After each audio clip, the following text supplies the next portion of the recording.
first of all, fantastic work, everybody, and including you, all the 37,000 ambassadors. I don't think that they're tuned in all at this moment, but hopefully you will take our congratulations to them as well on especially putting forward the most important point, which is that in order to really, in a real way deal with climate change, it has to be a global movement. And that's one of the most important things coming out of your campaign, that it is a global campaign. It's including young people from so many different countries. Go ahead. No, go ahead, Gabe. Go ahead. Hopefully we inspire some adults too, because our organization, unfortunately, is for kids. But yeah, the movement is definitely Absolutely important. Yeah. So you're totally right. There's always the grown-up climate organizations. If you guys ever feel inspired, you can start a group yourself. You guys can gather all of your friends who actually care about the environment, and then you could start a group if you wanted to. And we can always use some helpers. Absolutely. So on the nozzles, is it possible for the camera to go very close to the nozzle just so people who are viewing it can watch it carefully? Oh, yay. There it is. There it is. Thank you, Seattle Channel. This is a drawn example. Somebody drew this themselves. Yeah. Can you, Gabe? Can you read what it says right now? If you can read that, handwriting. Use of this product costs more in the long run than electric in many Told ya. non-economic ways. Okay, looks like and organic. then it will harm the economy, because without an earth, the economy is obviously ruined if the earth is ruined.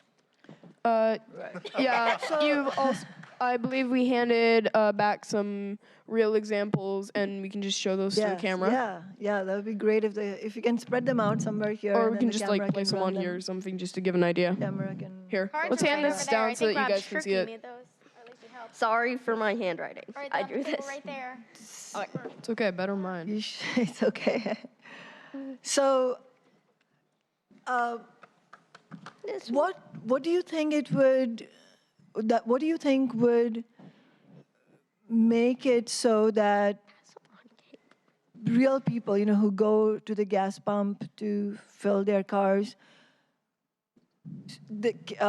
what would people need in order to be able to, other than an understanding, which is absolutely critical, and I think the statements that you have for the nozzle pumps is really is going towards that. It's every time you lift the nozzle, you're being educated, because you're connecting it to asthma, you're connecting it to real living conditions that are fast deteriorating because of the use of fossil fuel based economy. Correct. It also has a website on this, so you can learn more. Right.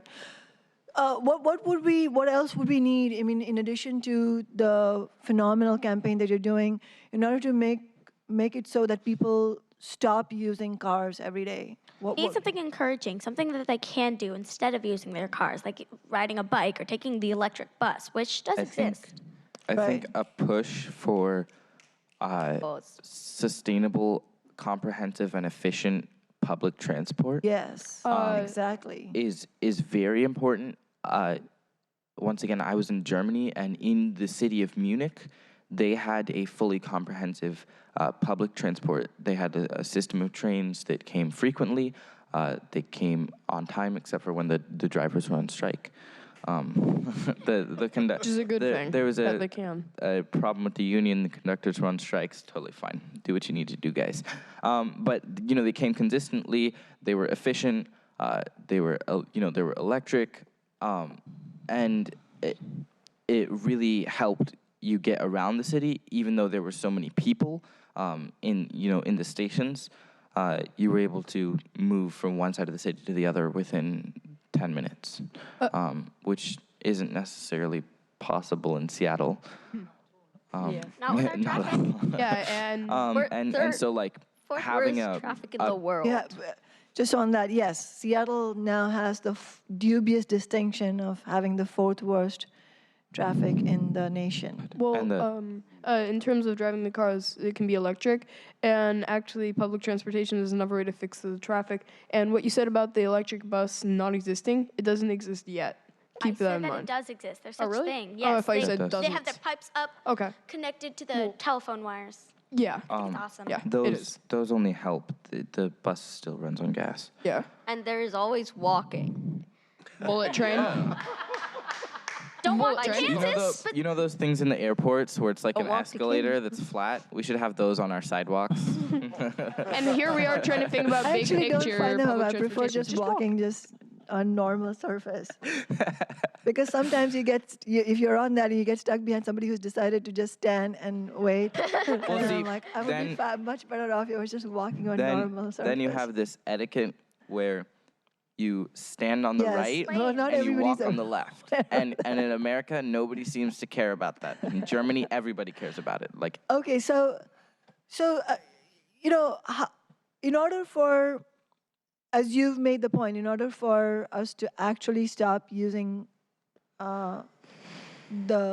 using our cars, it would need a mass number of people to not use their cars.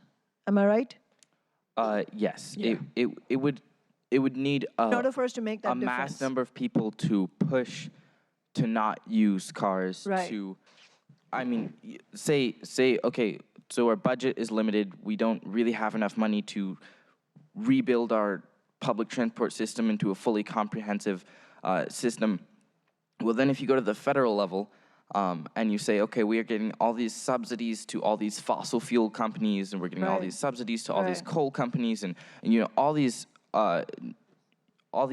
dirty energies, and you were to take those subsidies away, right? And you're like, okay, the price goes up, but we can then invest in green energy, and we can force them to change. And this is, it's like an uncomfortable zone. And I was talking to my mother about it, and she was totally right that, or I was talking to somebody about it. I feel like it was my mom and somebody else. Your mom's definitely good at that kind of thing. But you have to endanger the profits of big companies, and you have to force them to change through change of profits, Right. because that's the only thing they listen to. Right, I mean, absolutely. there was a slide up there that said, I can't even remember, it's so appalling, but whatever endangers our profits. You know what? Climate regulations. Your profits won't exist if we don't have a future. And absolutely. And can you all also tell me what would it take? You're absolutely right. We would need to. What we would need is an end to the massive subsidies that are now being given to big oil, and all of those resources. That's a tremendous amount of financial resources, and it's fueled by taxpayer money. And that needs to be put into renewable energy. That could also be used to shore up public transportation in many different cities, not just in Seattle. But what would it take to make that happen? You all obviously know, obviously people in this room know that that's the logical answer. But why is it that not happening then? Because politics is not logical. Well, Not. Are Yes, not. it's Thank you very not. much. I think Never has been. politics are pretty logical. They might just be a little slow sometimes. And manipulated. But I think that it's because people don't feel like they have a choice in the matter, or they have a say in the matter. And what we need, this is where I'm going to say what we need from you guys, is we need you guys to spread the word as large authoritative figures, as members of city council, to really push that out and to show people that we're showing people, being on TV is showing people, but also having you guys help us say that there is something you can do. You can raise awareness. And then, it's not about acting right away. Raise awareness, be aware about it, and then build the foundation of many people who are aware, so that you can't just do it like one person at a time. You probably have to do it, many, many people. And say we had most of the US on board, and we just turned the tables on these oil companies. They're not going to know what hit them. They're just going to be like, "Ugh. How are we going to sue everybody in the U.S.?" They can. And They we can, would but be there's not enough incredibly lawyers. successful. And that's where the challenge is That's a that good thing people for them. sometimes just don't care, or they feel it's too time-consuming. and then you have people that you know, that actually work for those companies, and you know, I respect that you have your job, but we want to force your company to change from fossil fuels to clean energy. Imagine if all the big oil companies became big green solar companies. They became the leaders in clean industry. Climate regulation would no longer hurt their profits. In So fact, it is would it- help their profits. Is it fair to say that your critique is directed towards the executives who make those profits and not the workers who work there? And would you support what I would call a just transition, meaning providing jobs in clean energy sector for the people who are right now working in the oil sector? Totally. In fact, we had this idea to boycott Shell, like Shell oil, their gas, and to not buy from them. And we were thinking, if that involved talking to gas station owners, and the franchise owners, and possibly crowdfunding and raising money to help support the workers because they get paid by the hour, and if they don't have a job that day, if they can't work that day, then, you know, if they're losing money, then we want to help support them. We don't want to hurt them. We just want to, you know, kind of put a mark on the large company that's, you know, doing these terrible things. So yes, a just transition is totally what we want. We are definitely pointed at the executives. We're pointed at the CEOs. We're pointed at the people who are the masterminds behind all these big decisions. Can't make change without making waves. And by Yeah. the way, you need to make big waves. Little waves are only going to move your rubber ducky. That's an interesting metaphor. Also, might I say that thing The with rubber like ducky being one them person. suing everybody in the entire world. Just gonna put up a little humor. This is not my entire point, but you could always say, "Let's put it to a vote." Yeah. Anyway. Go ahead, Gabe. Okay. Part of the thing is, still there's a bit of a problem with just letting them continue on as usual, except it's green energy. It's better than it is now, but you've still got the problem of corporatized America and overconsumerism. But in small difference, then yes, that's exactly what we're aiming for. Thank you. Councilmember O'Brien, you had something to say? Yeah. First of all, I'm really impressed. I continue to be impressed with the work you all are doing and the staying power. It's clear that this isn't just something you guys picked up for a couple days and then moved on to the next. You've been doing this work for, you said a year and a half. It seems like it's been longer than that, Najee. Maybe It also 2 includes years. a lot of Maybe 2 driving years. all over the place. But it's amazing, and it's great to see you all at so many different events, giving youth a voice in so many decisions that impact our planet and our future and the people in our city. So thank you for being vocal on that. As you guys know, the city has made a commitment to be carbon neutral by the year 2050. We have a climate action plan, which is kind of our trail map of how we're going to get there and the steps we're going to take. Obviously, 50 or 35 years out from now is a long way, but there's steps we have to be taking today. We are in the process of updating not the plan itself, but what our near-term steps are going to be in the next few years. And I think it would be great if some representatives of Plan for the Planet were willing to meet with some of the folks in the Office of Sustainability and Environment who manage that plan. As we make those next interim steps, it would be great that some of the steps in there certainly going to need to fall on the shoulders of us adults or politicians on setting policies, but it would be great that there were some steps that are being taken that can be led by youth too that help bring us to that goal. Totally. We have a new director of the Office of Sustainability and Environment who will likely be appointed in the next month. And so maybe I could set up a meeting with some representatives from Plan for the Planet and her to help do that work. Would you guys be open to that meeting? Oh yeah. Absolutely. Yes. Oh. We love that sort of stuff. Great. Sounds great. So we're unfortunately over time, but I did want to ask one more question. Gabe, you were also in chambers when we talked about the TPP resolution, the resolution that was opposing fast track. Yes. Can you tell me why you're opposing TPP, and also, what is the connection between this and your work as an environmentalist and as a climate change activist? Well, the TPP, if it goes through, it's basically a corporate wish list tied up in a bow to make it look fancy. Just to put a little image.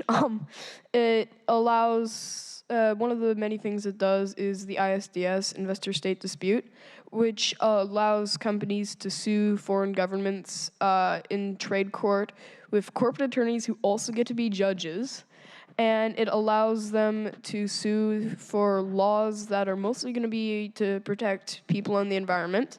And it allows them to sue because they might lose future profits over those laws, and they can sue for as much money as they want. And that's happened in many Yes. places already. Yeah. Under NAFTA. Under NAFTA. Under NAFTA, yeah.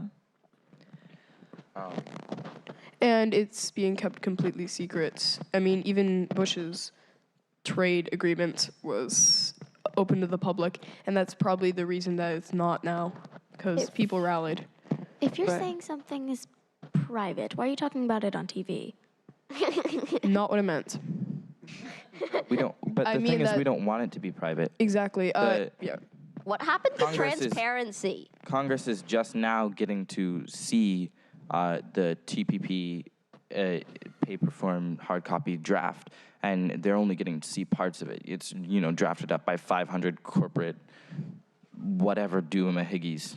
600 corporate advisors. Also, they before could only go in a pre-scheduled room with no one read specific chapters of the text, and it would be treason if they told anyone else. And this is our elected officials. The only way the public got to see it was through leaks. So WikiLeaks. Treason. WikiLeaks, yeah. What happened to transparency? Seriously. people can't see it anymore. That sucks. I thought that was corruption. If it could lead to corruption if there's no transparency, like There's still transparency. You just can't see the transparency because it's transparent. So I would like to That jump makes in for sense. half a second just to say the public just children didn't won like a tech. historic victory handed down yesterday by a judge saying that the Washington State Department of Ecology will now have to consider the science that they presented here this morning in setting carbon emission targets and reducing our emissions in Washington State 4% a year. Now imagine what a challenge that'll be for the Office of Sustainability and Environment to come up with 4% cuts, reductions, year after year after year. That's a fantastic target. It's gonna protect these children and nature and keep global warming low. Because of TPP, any of those policies can be challenged by corporations in a private tribunal. There was a companion bill to Fast Track that actually said that any future trade agreements, you cannot talk about climate change. Just saying, that's not TPP, that's TPA, which I think just passed actually, so. In short, what Michael was just saying means that Lara, Gabe, and Aji are probably going to be remembered forever, whereas Jeremy and I, we're just moral support. Oh, come on, all you're we more are. important than Because that. these Come on, three you're are more important than plaintiffs that. in the you've already lawsuit. been in the They were news. sitting in yeah. the front plaintiffs. group. I You're on think TV. you're all Look. extremely noticed. important, and history is going to remember all of you. I think. Let's I give think an applause to.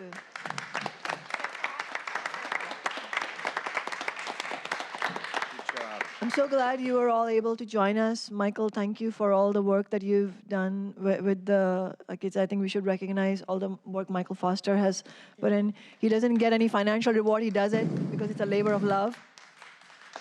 And I'm so glad that Ted and I had a chance to hang out with you all the other day, and that you were able to come today. It was our pleasure to have you on our committee agenda, and I totally support all future efforts by other council members to have you engaged and actually involved in the city's work.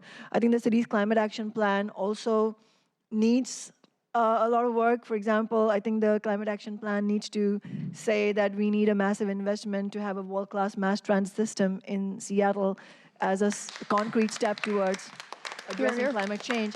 And I think your energy and the political push that you're bringing will help towards that. And definitely count me in your efforts. We will be fighting shoulder to shoulder with you on all of these issues. I also wanted to recognize before we close this item that in the audience we have some of the parents who've been tremendous encouragement for the young people here. Only And some. My mom we is a have parent. activists from the, our citywide Shall No campaign, from Rising Tide, from Greenpeace, from Reclaim UW and Divest UW, all courageous activists in their own right. And it's really great that we're sort of converging towards a unified movement. And it's been a delight having you here. Thank you so much. Thank you for for your time, listening. Thank you so council much. members. Thank you. And support. Thank you. Are we still on TV? Yeah, well, kind of, I guess. I don't know. It shows us all. Thanks so much. Thanks so much. My peace sign will be the next. I wanted to put up some like video of you getting pulled off the water just for fun. I couldn't get it to happen.